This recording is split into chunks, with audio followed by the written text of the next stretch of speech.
Welcome to the Biz Easy podcast, where small business is simplified for greater results. Brought to you by Resources and Development. Go to www.resources-development.com for help in taking your business to the next level. And now, help me welcome the host of the Biz Easy podcast, Steve McCrillis. Welcome to the Biz Easy podcast, coming to you from the small business capital of America, right here in Middle Tennessee, while reaching across the globe, translated in English for your listening pleasure. The Biz Easy Network, your resource to help take your business to the next level. Also, stay tuned to learn how you can get your free Biz Easy business tool at the end of this podcast. My name is Steve, your host, as we all learn how to stay better focused on the things that make your business great. Now, don't forget our book is available on Amazon. Isn't it time your business becomes Biz Easy? If you like the podcast or if you don't like to watch us, it's a good thing to look at. Now, I'd like to introduce you to my partner and our resident guru of coaching with our Biz Easy book behind him, our lead business coach, Skip Williams. Hey, Steve, do you know what happens if no one turns up to your birthday party? What happens when no one turns up to your business party? No, I don't. You get to have your cake and eat it too. I guess I don't fully understand that. Maybe it's too arcane for me. Who knows? Somebody out there will get it, surely. Surely. At least one or the other. Anyway, so what's on the agenda today, Skip? ROI. At first glance, I suspect most of you know what the acronym ROI is. For those who do not, it is return on investment. The most common understanding of ROI for most comes in the world of investment, specifically stock market or real estate. But today I'd like to address ROI as a financial metric that assesses the profitability of an investment relative to its costs in the context of business purchases. Business purchases. Whether it's a piece of equipment, some sort of asset. Every company, no problem. Every company at one point in time or other purchases items that will facilitate the process, the product, manufacturing, or the delivery of that company's product or service. In these cases, ROI is most commonly used to evaluate the performance and the value generated by the investments, such as... And before you go to that list, I want to say, I think one of the most common questions I ask is, what did you purchase? I look at their debt load on their balance sheet. I said, what did you purchase? And they would say, maybe a truck, maybe a new piece of equipment. And I said, before you did that, did you calculate how much it's going to return to you? And do you know how many people could answer that question for me? Probably not a lot of them. Not a lot, because they didn't really know how. So I'm hopeful that we can get to kind of an idea of what that looks like. And some of the things that you're talking about investment, I apologize for interruption. Go ahead. No, and sometimes it's a replacement, right? They had a truck, it died, they need a new truck. Sure. But once again, the calculation is important. Can you afford the new truck, or should you go out and get another used truck? Which is going to have the best payoff? There you go. So the investments such as equipment usually obtains a positive result by increasing productivity or reducing labor costs. Technology usually obtains a positive result by opening new markets. Marketing campaigns usually obtains a positive result by increasing sales, or any other significant expenditure that positively affects your company's bottom line. I'm going to stop you there again. When you talk about marketing campaigns, perhaps this is a subject for another podcast. I've always asked that question too. How do you calculate your return on your marketing campaign? I mean, is there a way, and I'm not expecting a long answer here, there's got to be a way that one can do that, but I've always been dubious about trying to figure exactly how that is. Yeah, sometimes when you spend marketing money, you just throw it out to the universe and hope something comes back, right? That's the way a lot of us do it. But what I recommend is to do test campaigns, right? Try campaign A and campaign B, see which gets you the higher return, and then once you've run a few tests, then you can use those numbers to do a calculation if you spent 10 times that amount of money or more. A comparative analysis, if you will. Yeah, exactly. So, gotcha. what's coming back. And and the before we leave the topic, a lot of people look at it like, okay, I spent $10,000 on advertising and I got $10,000 worth of sales. It must be working fine then, right? Well, no, Mhm. not only because you don't make $10,000 on $10,000 worth of sales. So you got to know what your net profit on these what you're selling is as well. Sure, sure.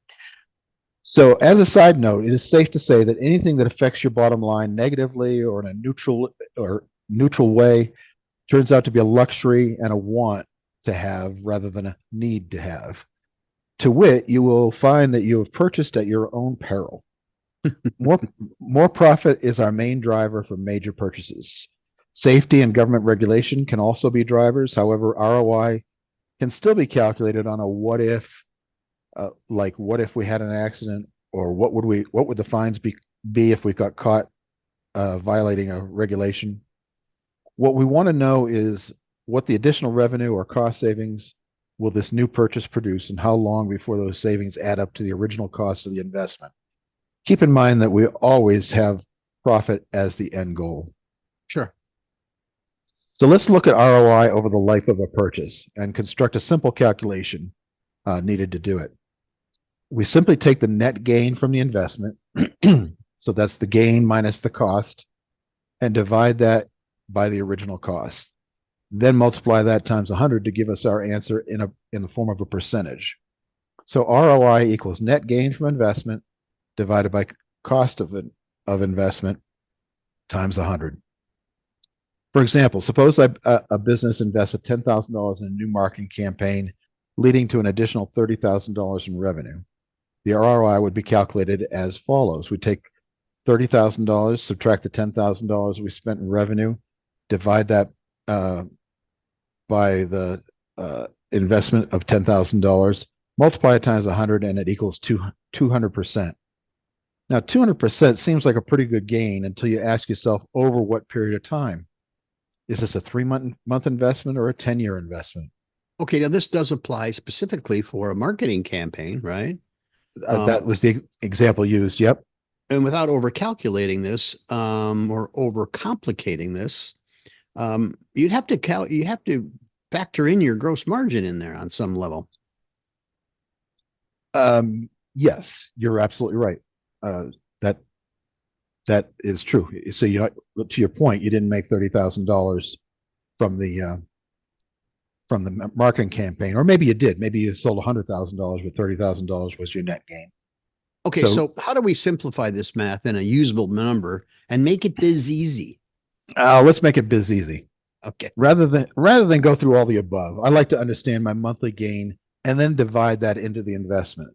So in this example, let's say we bought a new piece of equipment for $10,000 and we save $1,000 a month on labor costs each month. If we divide that $10,000 by $1,000, we know that it'll take us 10 months to have saved up enough to pay for the equipment or to break even. If we assume that the equipment has a 5-year lifespan, our total ROI would be 600% over 5 years. Conversely, if we only saved $100 a month, it would take us 100 months over 8 years to break even, which is beyond the expected life of the equipment, making it a bad investment. Identifying the ROI calculated with a specific timeline helps us determine the veracity of the investment. Simple enough? No, that's closer. You could also complicate it a little bit by reducing the original cost by the residual value. Okay, perhaps appreciation, sure. Yeah, perhaps the scrap value, which you'll be able to sell it for at the end of 5 years or whatever timeline, the life cycle. While these examples are simple and a bit extreme, you get the point that this calculation can tell you whether it's worth investing or to keep doing what you're doing presently. Yeah. A little word of caution: it's very easy to lie to ourselves when determining the divisor and the denominator, or the gain part of the equation. Will your savings or additional revenue really be that large? This is where your due diligence is critical. For example, maybe that piece of equipment saved you $1,000 worth of labor, but it takes $500 worth of maintenance every month in order to accomplish that. So, so have you considered everything, or have you just taken the salesperson, the guy that's trying to sell you this hunk of junk. That's the word for it. Your mileage will vary, so I recommend caution when endeavoring down this path. Yeah, yeah. It takes a little bit more detailed understanding to really get an ROI. I think that you can impose your want for the product, as you pointed out earlier, rather than a need for the item when it comes to Right. that calculation. I've seen that way, way, way too many times. I see it all the time. People lying to themselves. They really have an emotional attachment to this purchase, and Yes. so they don't take all the negative variables into account. Um, a good example of that is when doing ROI on marketing, which is very important to do, though few take the time to do it.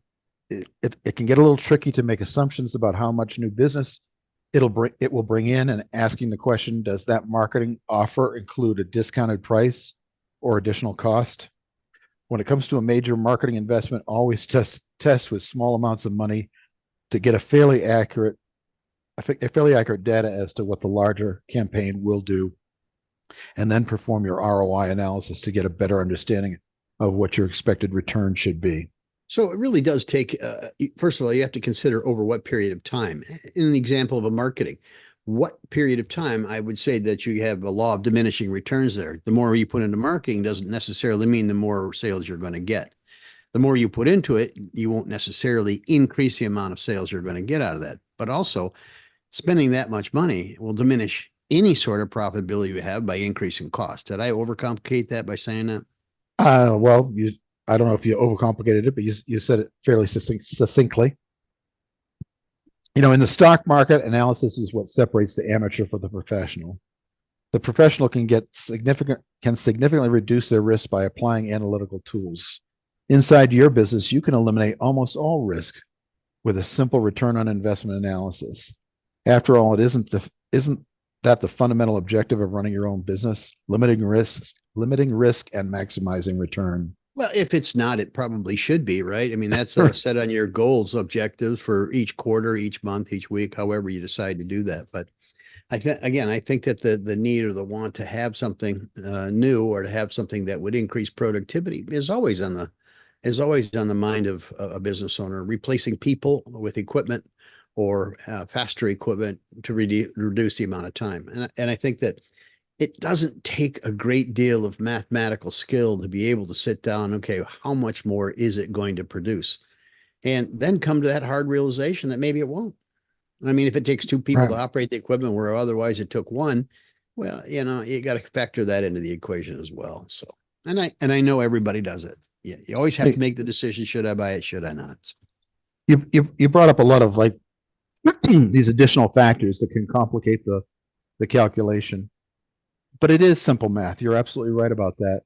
But it kind of goes back to what I've often said about any type of analysis. I've said it before. I'll say it again. Your first pass doing any analysis is usually wrong. yeah, you You have you said that many times. you'll find that you've missed a variable or two. I think these things come up. You, and we have been involved in dramatic turnarounds, because when a guy finds himself in a perilous situation with this company where he's hemorrhaging cash, and he has to make some changes, and the equipment is all depleted and depreciated within every inch of his life, he knows he may have to make an investment in the company in order to bring it back to life. So I see that happening a lot. In fact, the story that we've created today and that you produced this reel on is a grand example of exactly that, because it's not just small business, medium-sized business, it's for big business as well. They have to look at this and decide, what is my return on investment in order for me to achieve the goals? Because on a publicly held company, I mean, your shareholders are your bread and butter here. Without them, you're going to be doing nothing. So I think that the story that has been put together today for this particular um, podcast really exemplifies that very thing, or amplifies that thing, if you will. Now, obviously, to illustrate how the content today has impacted a real business and what helped them navigate to success using principle we've talked about today, you have to listen to this story. Listen to it carefully. Keep in mind that this is a real company. I think we have identified the name of the company early in the game. which is still in existence today, having started like many of you. And from humble beginnings, and thanks to our podcast, they simplify things for greater results. Let's listen to that story. Here's a notable example of a company that used ROI calculations to save itself from disaster. In the mid-2000s, this automotive company was struggling. The company was losing market share, suffering from declining sales, and facing mounting financial losses. The automotive industry as a whole was in turmoil. The company needed a radical turnaround to avoid bankruptcy. In 2006, Alan Mulally was hired as CEO. Coming from Boeing, Mulally brought a disciplined approach to managing the company, focusing on data-driven decisions and ROI calculations to guide the recovery efforts. Mulally implemented a strategy which emphasized a unified global approach to car manufacturing and marketing. ROI calculations played a central role in this strategy, helping them identify and focus on high-return investments and streamline operations. 1. Restructuring and cost reduction. Mulally initiated a comprehensive restructuring plan to reduce costs and improve efficiency by using ROI calculations. They identified which operations and projects were underperforming or unprofitable. The company closed plants, reduced its workforce, and sold off non-core brands. 2. Product development and innovation.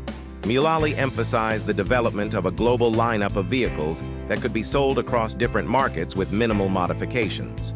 ROI calculations were used to prioritize investments in new product development. 3. Securing financing. Before the financial crisis of 2008, Mulally made a critical decision to borrow $23.5 billion by mortgaging all assets. This infusion of cash provided the necessary liquidity to invest in new products. The decision to take on debt was based on a calculated risk, weighing the ROI of having available capital versus the potential costs of bankruptcy. Mulally's strategic use of ROI calculations and disciplined focus on high-return investments led to a remarkable turnaround. Financial stability. By cutting costs and focusing on profitable investments, they returned to profitability by 2009. Innovative products. The focus on developing a streamlined global product lineup resulted in successful new models that resonated with consumers. Operational efficiency. The restructuring and unification of their global operations led to greater efficiency and cost savings, positioning the company for long-term success. The company, Ford Motor Company, under the leadership of Alan Mulally, had turned the entire company around using an ROI-focused strategy. Alan Mulally's leadership at Ford is a textbook example of how using ROI calculations and a disciplined, data-driven approach can turn a struggling company around. By focusing on high-return investments, cutting unprofitable operations, and securing the necessary financing, Mulally was able to save Ford from potential disaster and set the company on a path to sustainable profitability and growth. Now, I don't think this was their objective, but they hope to inspire others with their story and their work. And they believe that nothing is impossible with passion and perseverance. And I guess that wasn't really on their mind, but they really owed it to their shareholders to do something. If we all remember a number of years ago when that actually occurred, I think that was front page news. Yeah, they came out of the depths of red ink and really turned their business around. But it's a simple calculation that gives you powerful returns for sure. Yeah. Yeah, let me ask you a question, Skip, regarding that very story. I remember when Stellantis, then Chrysler, Ford, and I think it was General Motors that all appeared before Congress to plead their interest in getting a bailout. Was it Ford when that backed away and said, yeah, no, I just pictured three people standing on the edge of a pool, half drunk, and all saying, okay, let's all jump in the pool at the same time. It's 10 degrees outside. And just at the last second, 1, 2, 3, Ford says, no, I ain't doing it. Were they the ones that did that, or was that Chrysler? No, that's my recollection as well. That that everybody took the government bailout except Ford. Ford turned things around on their own. Yeah. Interesting. So, any other comments, thoughts on today's information, Skip? No, Well I put think together, by the way. Appreciate it. yeah, I think short and sweet. Just do your calculations and for every purchase, and if it doesn't add up, like you said, it's a want, not a need. I also think that if you're looking to get some sort of a plan or a means by which you can calculate this and have it need a little assistance with that, reach out. Our website is resources-development.com or info@resources-development.com. Ask that question. You want to maintain an anonymity? Fine. If you want to reach out to us, I mean, we're happy to provide that. And as always, these blogs are posted on the website every week, so you can read through them if you want to, make your notes or whatever. I do believe the blog actually has the calculations in it that Skip talked about today. So thanks for listening today. We do have a free gift. What's that free gift, Skip? Tell us about it. Well, let's run the reel and see what we're getting for free today. Sounds good. This week's free gift is our break-even budget tool. Now, this tool is designed to help you kick off your budgeting process for the new year, quarter, or however you plan your sales.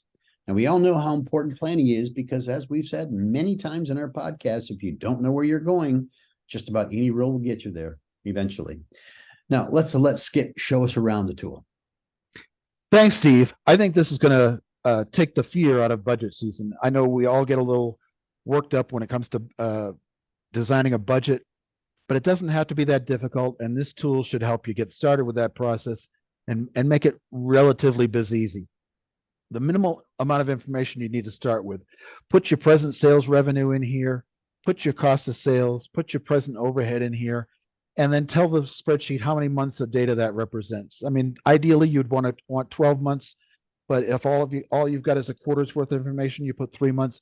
However much information you've got, you put in there and tell how many months it is. Once you've got that done, it'll tell you how much sales you need to do each month on average in order to break even. So this is 133,000 in this particular example. So I built a model with 150,000 all the way through, and it shows our profit stacking up over the course of the year. But you can adjust these numbers up or down based on seasonal fluctuation. You can also increase certain months or the whole thing to provide stretch goals. But it's a really simple tool here, just a minimal information, and then you can play around with these revenue numbers month by month until you've got what you think is a pretty good picture of what you'd like to see for the following year. And from this total document, then building your budget in your into your accounting system or to disseminate amongst your employees or managers, it becomes really easy. So minimal, maximal, right there. Steve? As Skip mentioned, the inputs are minimal, but the outputs are quite powerful. Now, this tool has been very valuable to show not only break even, but also allows you to set future goals and financial expectations for your company's performance. Now, we hope this makes your business a little more predictable and, as usual, more profitable. And the way to get your copy of the break-even budget tool today for free is to go to the products page at resources-development.com and use the coupon code BUDGETTOOL. That's BUDGETTOOL to get yours absolutely free. Now, this product is a $39.95 value that you will receive for free for listening to us today. Our gift to help make your life biz easier. That's right, Steve. I hope it helps everybody. Thanks. A very in-depth topic, return on investment, but a fairly short podcast, short and sweet for your ride to work. And with that, I think we're going to wrap it up. What do you think, Skip? Yeah, we'll see them all next week, right? Yes, we will. Okay, that's a wrap. That is a wrap, my friend. Woo! Thanks for listening to today's Biz Easy podcast. If you enjoyed our broadcast, we would kindly ask you to like, subscribe, and share with other entrepreneurs. See you next time on the Biz Easy podcast, where business is simplified for greater results.